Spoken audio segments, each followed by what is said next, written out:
Okay, so we're going to look at customizing video transitions. So what I've done is I've added the transition here, so it's the push transition. So if you remember again, if we go to the project panel, select effects, video transitions, you can go through the folders or you can search for push, drag that over, and you can see here we have a push, so it's basically one clip pushing the so the second clip pushing the first clip to the left.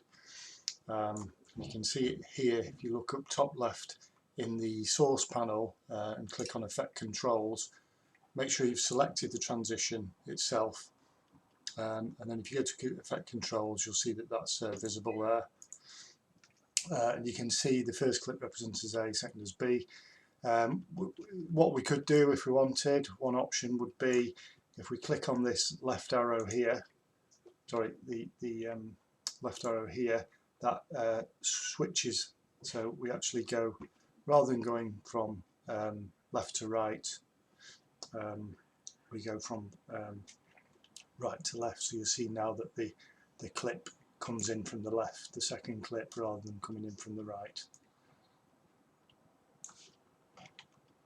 Okay, and you might have already guessed it, but the top and bottom arrows here, if we click on either of these, we can change from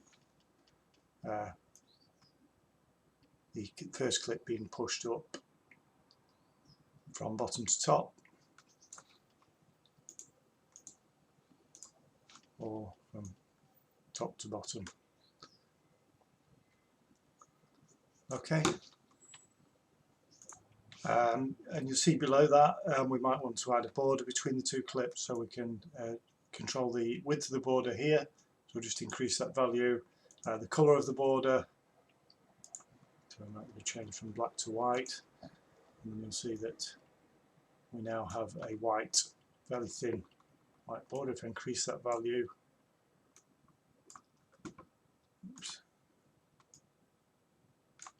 you can see as I increase it, we can visually see a preview there, so there's that option as well. Just really, you're probably wondering what these sliders are for. So this basically controls the start and end point of the transition. So, you know, if you wanted to jump in and the transition to start, so kind of jump into the transition halfway through, then we can move this slider here, and you'll see that it begins. So, you know, the transition begins at this point, so it kind of jumps into it. And obviously the same with the end here. So if we want to jump back out the transition at this point, it will finish there. Can you see? Okay, so just to make it clear what those sliders are about. Okay, so as you can see, there are lots of different video transitions here, so I'd encourage you to experiment with them, have a look at them, maybe look at which ones are you see commonly used, maybe by directors that you're interested in. So for example, just one more we'll have a look at, so we could maybe look at the whip slide here under in the slide folder. We drag this on.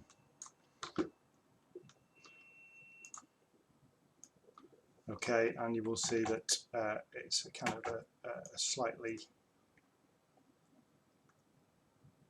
blurry slide. That's through the blurring gives it this illusion of kind of movement as it kind of whips across, slides across from one to another. Again, obviously to edit this, you can click on the actual transition on the timeline. We go up to effect controls here. Kind of less with this one really, mainly the duration, so we can maybe shorten the duration here, or, you know, like we mentioned before, you can physically just adjust the length of the transition down on the timeline here. So again, just test out. Okay, so I encourage you to experiment with those.